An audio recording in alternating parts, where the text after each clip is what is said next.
Good morning. I feel like I need some dramatic, news. Welcome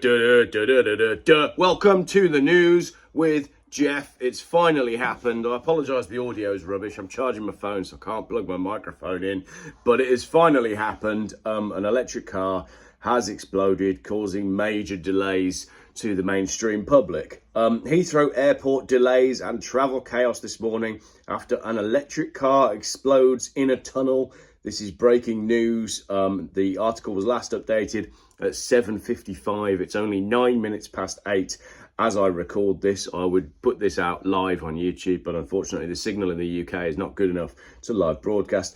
Passengers planning on flying this morning from Heathrow Airport have been warned of delays after a car burst into flames earlier this morning. An electric car was seen, this is from the Mirror by the way, an electric car was seen on fire inside one of the airport's tunnels this morning, which connects terminals 1, 2 and 3.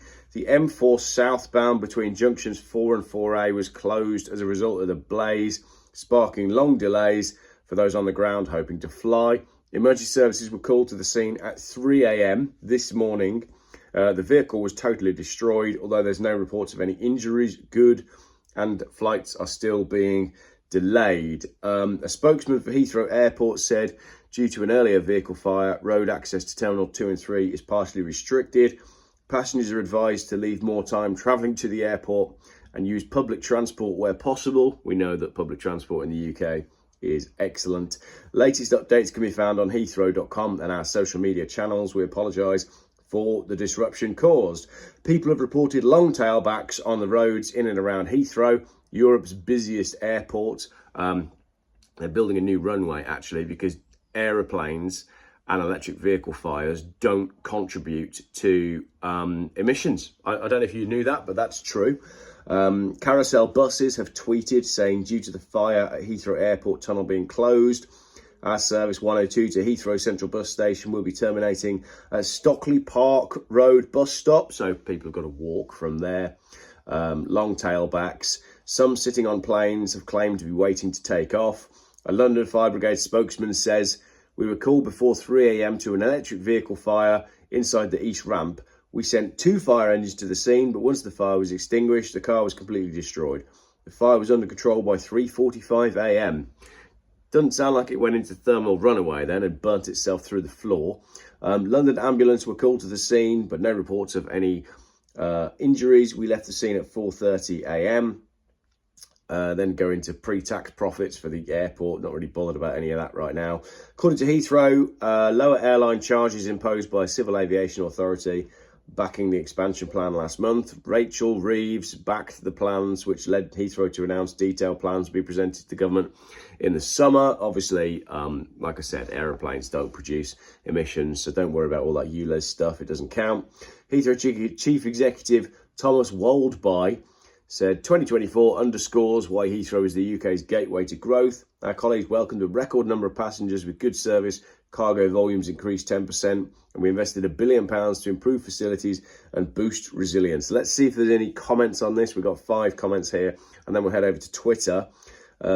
Sort of a live video, this one. First comment from Arthur Dent, taking a break from Hitchhiker's Guide to the Galaxy. Says the moderator is biased, so I assume there's comments that people are trying to post. Another comment here: how long before one of these death traps set alight in an underground car park and takes out the whole block of flats, a hospital or an office block? It's only a matter of time, as we've seen. Someone else says ban e-vehicles, the best idea. I'm sure Elf and Safety would agree. And then someone says, agree, e-bikes and cars, etc. prove that they don't comply with health and safety. There's too many fires. So that's that. Let's open up Twitter, the artist formerly known as Twitter, see if there's anything going on over there. As I say, I'm all dressed and ready to go. I'm on a day out with the Macmaster, and I just text Luke, my mechanic. This just shows you how much of a good guy and a good mechanic he is. I text him saying, can I pick up the Proton this morning so I can use it? Because it's in the garage. We're going to do a cam belt and stuff ready for a big road trip, but we're just meeting up with Macmaster today to sort of have a coffee and make a plan and work out what we want to do. So I texted Luke and said, can I come over and pick the Proton up? And he said, not until I've done all of the lights and levels and everything. So he's checking all the fluids on the Proton this morning. before I use that. Right, let's take a look. We've got Twitter open here. More delays, basically. Heathrow Airport, this is odd. There was a surprise strike yesterday at Hamburg Airport, one day ahead of the planned one, which is something quite out of character for Germany. So strange things going on there as well. The M4 is still closed. Passengers travelling to Heathrow face delays on the M4 after a car catches fire in a tunnel. So we don't know what kind of car it is. We don't think it went into full electric battery runaway because the fire was put out so quickly. But basically it's caused heavy delays. The thing is, nobody wants to talk about these electric fires in any serious sort of level. Because all you get is the evangelist saying, oh, well, I think you'll find petrol and diesel cars catch fire just as often. It's like, yeah, but it's less of a surprise when a petrol or a diesel car catches fire. LBC News report complete chaos as an electric vehicle explodes in a tunnel. Trying to see if anybody has posted anything about what's actually going on. Heathrow Runways has posted saying, good morning, we're currently on easterly operations, landing on the northern runway and taking off from the southern runway. So this is all working, but it's going to be slow and there is going to be chaos. Someone is tagged, oh look, someone's tagged Barry Crampton and Jeff buys cars. Breaking news today, Monday. M4 to Heathrow Airport shut because of an electric vehicle fire, apparently causing huge delays to the airport itself. And I assume there'll be some damage inside the tunnel as well that'll need resolving. Just looking to see if there's anything. So we got posts from like 41 minutes ago. Everyone's pretty much saying the same thing. Let's take a look at what the Sun newspaper have said.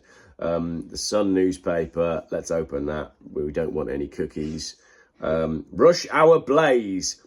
Pay. So now on the Sun website, you can pay to reject their tracking cookies. Ridiculous. Rush hour blaze. Heathrow Airport hit by major delays. M4 shut as electric car explodes inside a tunnel, sparking massive inferno. I doubt the Sun has done any better journalism than anything else that I've read. I think they're not telling us what the car was. Fire was under control by 3:45. London ambulance were called, but no injuries. Ambulance left the scene at 4:30. They basically just say, allow extra time for your travel. Trains are running as normal. Not that that helps because they're so damn expensive. We flew into Gatwick the other day when we came back from our travels, and it was cheaper for us to hire a car and drive that home than it was to get a train home. The train was coming up at something like £300. Absolutely ludicrous. Any comments on the Sun's article that we can dive into? If they got the comments switched on, that would be fun. I can't see any. So no, nothing new there. But that's that. That is I mean, people have been saying to me, Jeff, it's only a matter of time before a car goes up in a tunnel. And I agree. And now it's happened. All it seems to have done is cause delays, and thankfully nobody's been injured. But I will look out for some more information when we know what the car was. Be interesting to see what it was and what caused the fire. But as you and I well know, the fire was probably caused by a diesel Range Rover. Thanks for watching. That's all I've got at the moment. Take a look on Twitter, take a look on the news. We'll keep monitoring this as it happens and sort of see where we end up. But you can all stop emailing that to me now because I am aware of it, and I'm sure my phone will be buzzing for the rest of the morning with people sending me links to the story. Thank you very much for watching this early emergency broadcast.